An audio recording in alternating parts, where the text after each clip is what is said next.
Good morning everyone, আর সবাইকে জানাই আমার আরও একটা নতুন ব্লগে স্বাগত। বারাসাতে কিন্তু আমি পৌঁছে গিয়েছি মামার বাড়িতে। বিয়ে বাড়িতে গেলে কিন্তু এই একটাই সুবিধা, একদম সেজেগুজে সারাদিন বসে থাকা যায়। যেমনটা আমি হলুদ কোটার জন্য শাড়ি পরে রেডি হয়ে গিয়েছি, তিথিও রেডি হয়ে গেছে। আর এখানে বৃদ্ধি চলছে আর কি। ইনি হচ্ছেন আমার মামা শ্বশুর, যিনি বৃদ্ধি করছেন। আর এরপরে কিন্তু আমরা চলে গিয়েছিলাম জল সইতে। সামনেতে দেখতে পাচ্ছ হলুদ শাড়ি পরা দুজন, তারা হচ্ছে আমার মামাতো ননদ। আর এই হচ্ছে সেই পুকুরটা, যেটা বাইরের থেকে দূরে ছিল, সে কারণে কিন্তু আমাদের টোটো করে আসতে হলো। পেছনে যে ছাতা ধরে বাচ্চা নিয়ে আছে, সেও আমার আরেক মামাতো ননদ। আর এই তিন বোনেরই একমাত্র ভাইয়ের কিন্তু বিয়েতে আমরা হাজির হয়েছিলাম। প্রচণ্ড পরিমাণে হাওয়া চলছিল, যে কারণে প্রদীপগুলো বারবার নিভে যাচ্ছিল। ইনি হচ্ছেন আমার মামি শাশুড়ি। আর এখানে উনি ওনাদের যে সমস্ত রিচুয়ালগুলো আছে সেগুলো এক এক করে করবেন। এই যে নিভে গিয়েছিল, আবার ধরানো হচ্ছে। এটা করতে করতেই প্রায় 10 মিনিট চলে গিয়েছিল।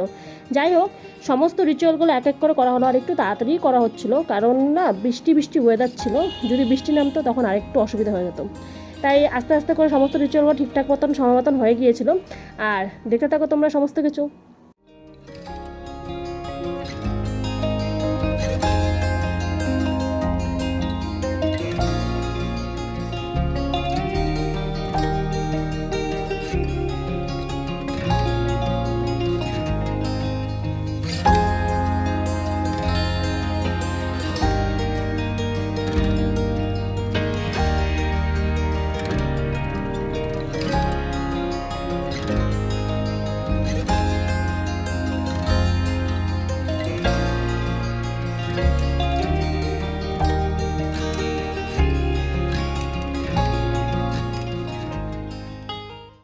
আর এই হচ্ছে বড় বসাই, মানে আজকের দিনের মেন অ্যাট্রাকশন বর আর বউই থাকে। যেহেতু আমরা বরের তরফে, তাই বরটাকেই প্রথমে দেখাচ্ছি, বউকে পরে দেখাচ্ছি।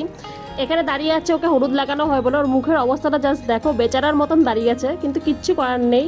এইভাবেই মানে হলুদ লাগানো হয়। আর যার যার বিয়ে হয় ঠিক এই জিনিসটাকেই ফেস করতে হয়। দেখো কীভাবে লাগানো হচ্ছে। তো যাই হোক, তোমরা কিন্তু ভিডিওটা দেখতে থাকো।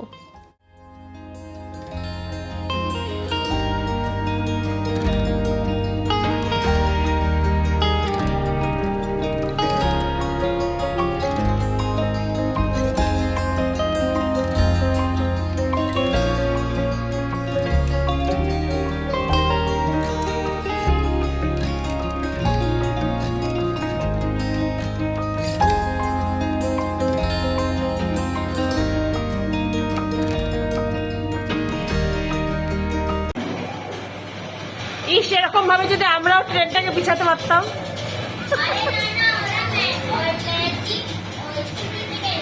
ম্যাজিক সিটি থেকে এসছে, বাস। পৌঁছে গিয়েছিলাম আমরা ভবনে। আর এখানে বরকে বরণ করা হচ্ছে, মানে শাশুড়ি মা বরকে বরণ করে নিচ্ছে।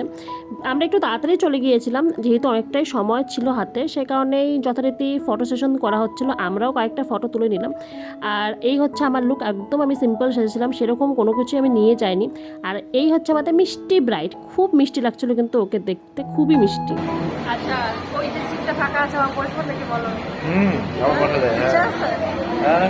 আচ্ছা, আমরা বসবো, রাইটে সিট থাকবে।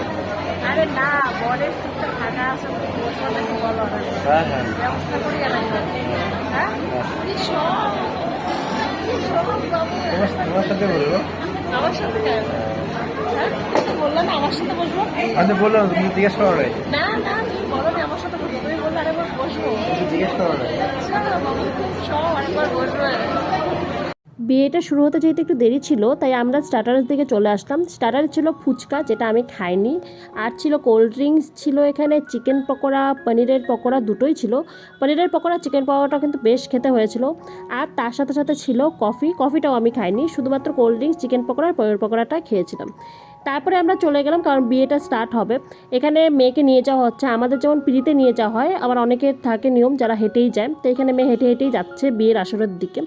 আর এক এক করে সমস্ত বিয়ের রিচুয়াল এখন এক এক করে শুরু হবে। বিয়েটা না শেষ হতে হতে অনেকটা সময় চলে গিয়েছিল। তো যাই হোক, মানে পুরোনো 2টো অবধি তো লেগেই ছিল। এখানে প্রথমে মালা বদলের জন্য মেয়ে 7 পাকে ঘুরছে। তো তোমরা দেখো বিয়ের সমস্ত রিচুয়ালগুলো।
আমাদের বউ যেহেতু তাড়াতাড়ি চলে এসেছিলো, তাই হাতেটা সময় ছিল বিকেলটা জুড়ে, তাই ভাবলাম কোথাও একটা যাওয়া যাক।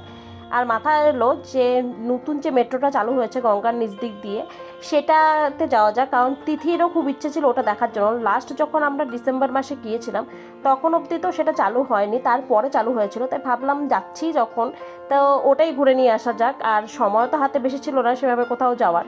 পরের দিনই বৌভাত ছিল, আর তারপরের দিনে আমাদের ট্রেন। বৌভাতের দিন তো কোথাও যাওয়ার সময় সুযোগই হবে না, সেই কারণে ভাবলাম তা আজকে যেহেতু হাতে সময় আছে আজকেই যাওয়া যাক। আর গিয়ে দেখলাম মেট্রোটা অনেকটাই নিচে, আমি নাম ঠিক বলতে পারবো না কোথা দিয়ে কোথায় গিয়েছি, কিন্তু অনেকটাই নিচে গিয়ে তারপরে মেট্রোটা ধরতে হয়েছিল। আমি ভিডিও বেশি তুলতে পারিনি, কারণ না নদুর শরীরটা খারাপ হয়ে গিয়েছিলো, যে কারণে ওদেরকে নিয়েই ব্যস্ত ছিলাম।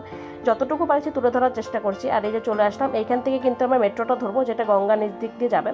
প্রচুর পরিমাণে এক্সাইটেড ছিল তিথি, ও ভাবছিল একটু অন্য রকমের, আর ও মানে দেখতে পেলো একটু অন্য রকমের। ও ভাবছিল যে এই যে মেট্রোটা যে যাচ্ছে, যে এখন গঙ্গার তলাতে যাচ্ছে, ব্লু লাইট দেখা যাচ্ছে, মানে গঙ্গার নিচ দিকে যাচ্ছে।